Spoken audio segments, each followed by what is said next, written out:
Starting a new business is an exciting journey, but it also comes with its fair share of risks. Business insurance safeguards your hard work by protecting your assets. Without it, a substantial liability claim could put your personal finances at risk. Liability insurance also gives you a competitive edge in the market. Visit zensurance.com/save35 to get a free quote for the low-cost insurance protection you need so you can focus on your growing business. Welcome to Canada's podcast. Hello, I'm Mario Toneguzzi, Managing Editor of Canada's Podcast. Joining me today is Deanna Saunders, who is the owner of Aurora Transcription. Thanks very much for joining us today, Deanna. Hi, thanks so much for having me. I'm a big fan of the podcast. I really appreciate it. Well, thank you. Let's talk, first of all, about the company, Aurora, and just tell me a little bit about what you do.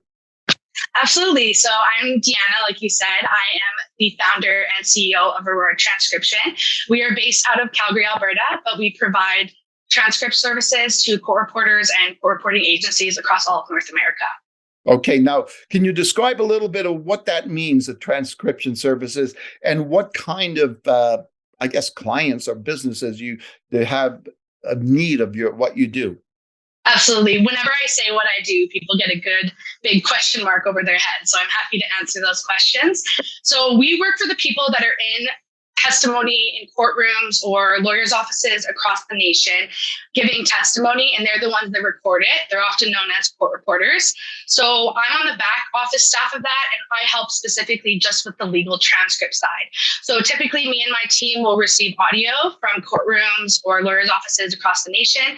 We take that down into a certain format and make sure it gets to the client accurately and on time. And give me a little history of how this all began, when it started, why? For sure. So I actually started in this career in late 2017. I had an administrative job that I didn't really like a lot. I have very entrepreneurial spirit. Both of my parents are first generation immigrants from Italy. They're both entrepreneurs. So I always knew that's something I wanted to do, but I'm not much of a salesman, I guess you could say. So I started looking into just something I could do on the side, and I found some legal transcription work. I immediately realized there is a huge demand for this. And the reason there's such a demand is because it's a very skilled task that not a lot of people can master. And also there is a great divide in the amount of people that can perform this service versus the people that need it based on the amount of litigation that happens in North America. So I started my company in late 2018 and I've been doing it ever since. And I just started posting last year on social media and have garnered a lot of attention from that. So I'm well on my way to, being rounded about on producing the transcript side and then also have a branding side as well. All right. I want to talk a little bit about that, the use of videos. But before we get into that, Deanna, I wanted to ask, so, when you or your people are transcribing things, I'm just wondering if it's all kind of like all a blur, or do you get caught up in some of these courtroom testimonies can be fascinating and exciting stories, right? So how do you kind of try to blur it out, I guess? Well, a large aspect of it is you can blur out details, but the experiences and the emotions that you feel while listening to people on the stand, they stay with you a lot. And that's one reason that I love my job, is because you take something like a courtroom that's very animated and exciting and dramatic, and you put it on a piece of paper in black and white, following very calculated rules.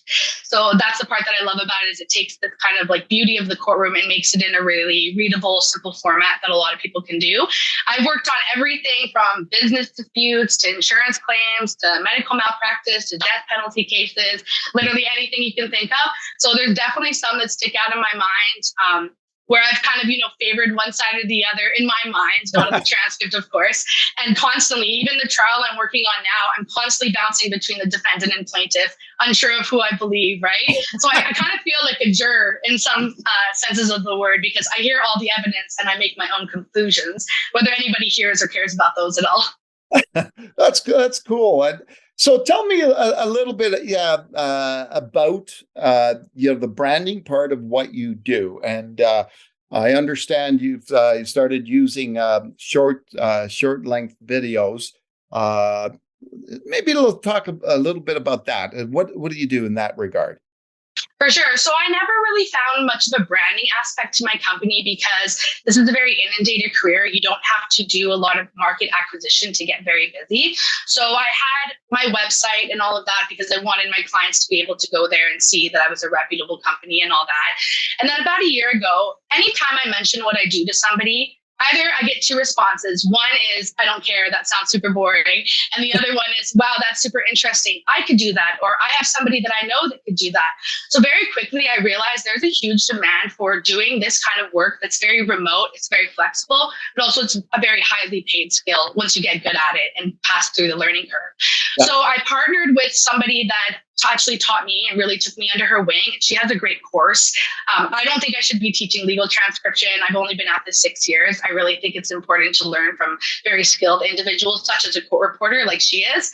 So I realized, I should start talking about this. And necessarily, if people don't come my way, at least they know about this industry.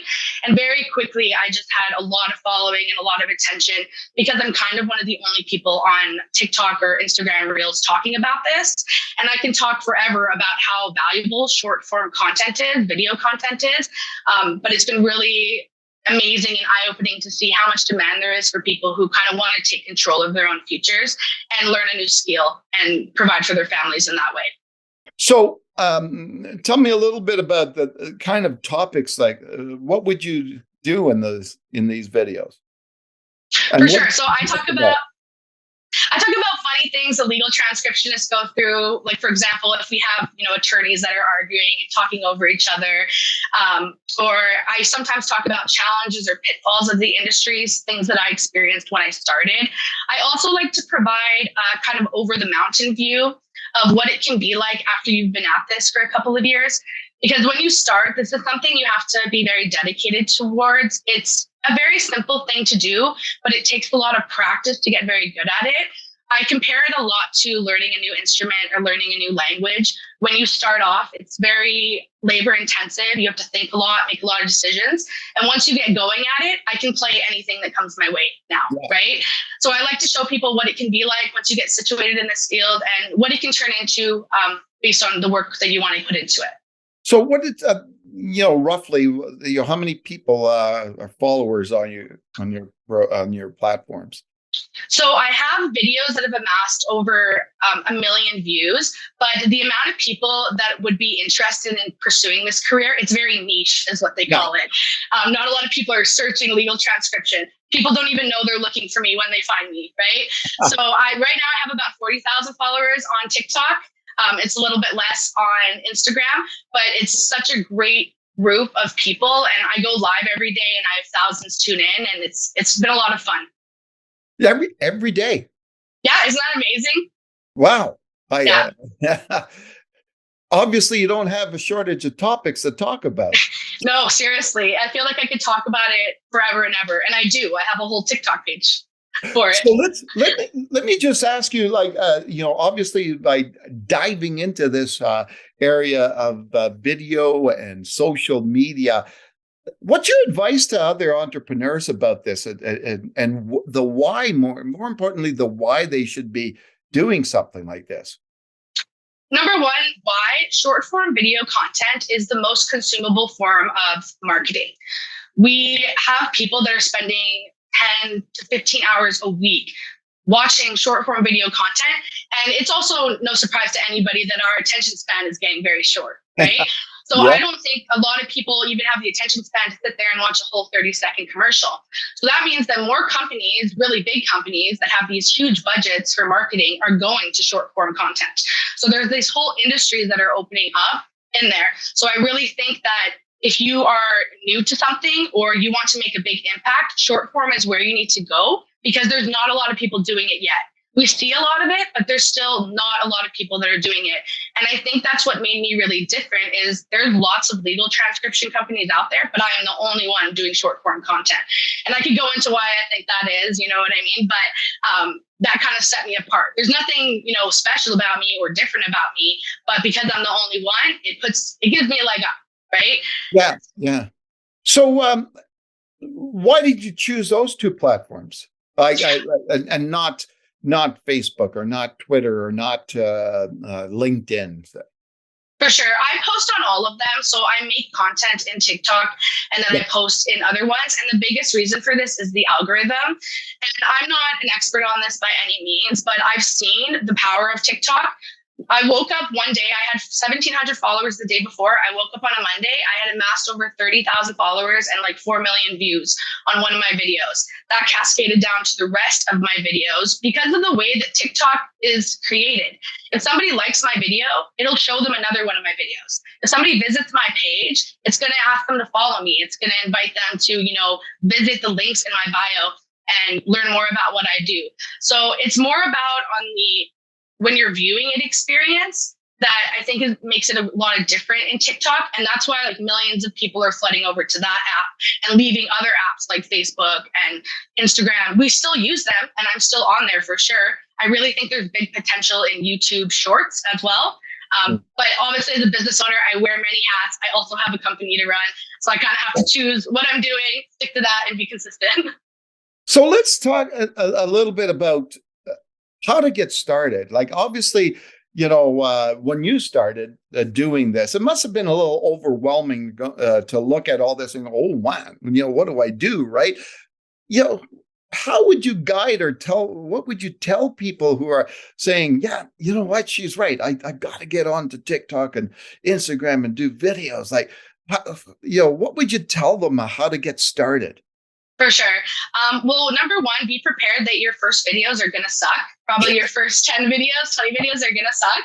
And that's because like anything, we have to learn how it works. You have to learn, the kind of film style you like, what works. You have to look at analytics. You might like a video, but then nobody else does, right? Yeah. So you have to really follow that stuff and be constantly be willing to adapt. But if you're just starting, if you've never been on TikTok, spend some time, scrolling through what catches your attention. What are you scrolling past? What kind of style do you like? For the first little bit, I just watched people that I liked their content and then tried to replicate it in my own way based on my own niche. And then once you start getting more advanced, you realize that it doesn't matter what everybody's doing. I've kind of found my own path. But that doesn't happen overnight. Like anything, it takes a little work. Yeah. So if you're scared or unfamiliar, just log into the apps, try creating some stuff. If it fails, you can always take it down. It's not a big deal. Running a new business can be stressful. The last thing you need is to worry about unexpected accidents or lawsuits. Don't overlook the importance of liability insurance. It's a critical investment in the success of your business. Protect yourself, your assets, and your reputation by securing the liability coverage you need. Take the first step in safeguarding your business. Today, go to zensurance.com/save35 for a free business insurance quote. Get the low-cost insurance protection you need from Canada's small business insurance experts. I was gonna say, like, if you got a boring personality or whatever, it's not going to work. Obviously, you, Deanna, you're very outgoing and very passionate about things, so it probably shows through in the videos, right? Does that help? I think that does help. We can also utilize, I believe that if you don't know how to do something, hire somebody that does it, that knows how to do it, right? Yeah.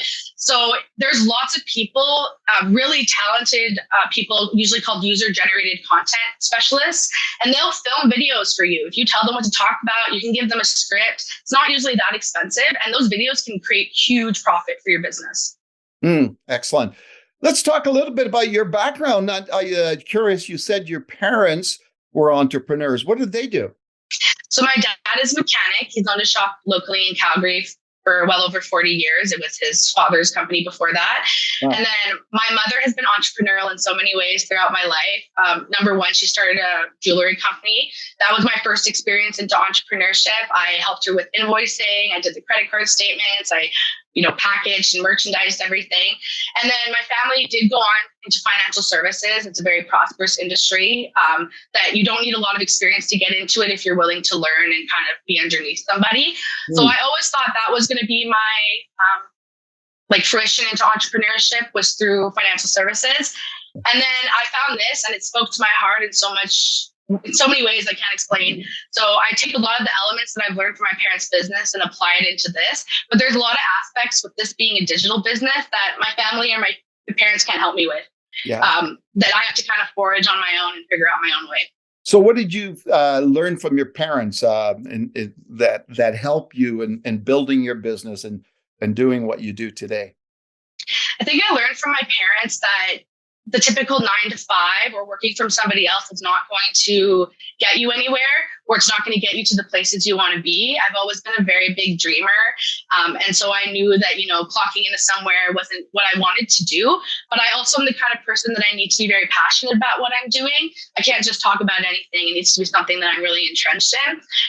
So I learned from my parents that you need to find something you're passionate about. And then you need to do as much as you can to help other people in that as well. Because when you help others, then you help yourself. And, when you look at, your journey as an entrepreneur, like what were some of the toughest challenges you faced? For sure. Of course, I was a 24-year-old when I started my business. Cash flow was not something that I had. So starting a business with absolutely no upfront money, that was hard, and I wouldn't trade it for anything. I know how to balance a budget like nobody else, but it definitely is something that I think would cause a lot of businesses to fail, and does cause a lot of businesses to fail in their first 5 years. Another thing is in this industry, accuracy is king. You can be, the nicest, most marketable person, but if black and white, you cannot do this skill well, it won't come to fruition for you. So every day I have to get up and really put my best foot forward, even if I didn't feel confident in it. And so learning to just push through that, what I call imposter syndrome, that little chip on your shoulder that's telling you that, oh, you're not the one for this. This is meant for somebody else. No, it is meant for you, right? It's just you have to get through those feelings of self-doubt. So those were kind of the toughest things I had to push through. And both of those are mostly due to myself, right? Like my own shortcomings. Yeah. You obviously enjoy being an entrepreneur. Absolutely. I wouldn't trade it for anything. Yeah. What are the things you don't enjoy about being it? I would have to say I don't enjoy sometimes, I'm laying in bed on a Friday night, hanging out, and my phone's going off because something's going wrong. That's not always fun. Especially when you're responsible for other people, people can drop the ball. Things don't go the way they're supposed to. This is very deadline-driven work. I have lawyers and court reporters that are waiting for my work. When I say I've never missed a deadline, I've never missed a deadline. So if that means, I need to stay up till 3 a.m. and work, that's what I have to do because it's my business. So of course, like we get flexibility from this. I mean, I'm talking to you now, I'm not working. But there's some things that, you have to put other life events aside that I know a lot of people my age, wouldn't do, and I'm willing to do. One of the things I learned over the years is I remember a conversation I had with a friend of mine who's an artist, he paints, and he was always telling me how there's two sides of what he does. Number one is his job, like he's an artist, so that's the one side, but the other side is running the business, right? The actual business side of it, the marketing, etc. How do you, and obviously you do both, how do you balance that? For sure. It's all about creating habits and habits that work with you. A lot of times when people start on TikTok, they'll hear, oh, you need to post 3 to 5 videos a day. If that doesn't work with you, if you can't stick that into your schedule, It's not going to be habitual. Right. So I found, during the times of 8 to 9 in the morning, I had some free time, and it's kind of fun to create TikToks. So I would just, do that or work on marketing material. Or sometimes I'm sitting waiting for, a jury verdict to come in. I've been waiting for one for the last 2 days. So then I'll pull up, Canva and just create something, an infographic about what I do. Yeah. So it's all about, finding time in your day where you can add these things or joining them to another habit you already have. If you get up and answer emails first thing in the morning, get up and, write some content that you want to do for the day, like add it to something else. Yeah. But yeah, especially as a business owner, like you never have time for anything. There's always a million to-do lists. So I find it really helps to just compartmentalize it. Like, okay, this is the time I'm dedicating to this. And this is the time I'm dedicating to my work, and stick within those parameters. Okay, you hit on an important topic there, about there's never time to do everything. Do you find you have time to do other stuff beyond work? And if you do, what do you spend time at besides work? For sure. Well, I'm in my 6th year of business ownership now. So if you had asked me, maybe year 2, year 3, I would have said, no, this is all I do. Yeah. But I've really, especially since 2020, just the pandemic and the world stopping, I think it caused a lot of people to kind of zoom out on their lives. And so I realized I was working far too much. And I learned about something called passion fatigue, which is when you are burning yourself out with something you love. So I love this, but I was still doing it too much. So I really started to prioritize time with my family. I got a German Shepherd. He keeps me out in nature. It's really important to not get sucked into your business world, because once you get to the point where you're celebrating it or benefiting from it, who are you going to share it with? Right. Yeah. So I really try to spend time with my family, and I'm newlywed, my husband, we have a trailer, we camp and that kind of stuff, and just enjoy Calgary and be present in my business, but also find time to shut it off. Yeah, you bet. One last thing just came into my mind. Where's the name of the company come from, Aurora? I love when people ask me that question, because I always want to have some, definitive answer, but it's literally my 2 cats' names placed together. That's all it is. What are the cats' names? My one cat is Arrow, like the chocolate bar, and then my other cat is Aurora, like Aurora Borealis. We're in Alberta, so everybody, talks about the mountains and Aurora Borealis. So I kept that theme, and I never thought it would turn into what it turned into now, but it's the name I have, and I'll stick with it. All right, super. Well, thanks, Deanna, for joining us today. Thank you. It's been such a pleasure. I really appreciate it. All right, that was Deanna Saunders, who is owner of Aurora Transcription. I'm Mario Toneguzzi, managing editor of Canada's Podcast. Thanks for joining us today.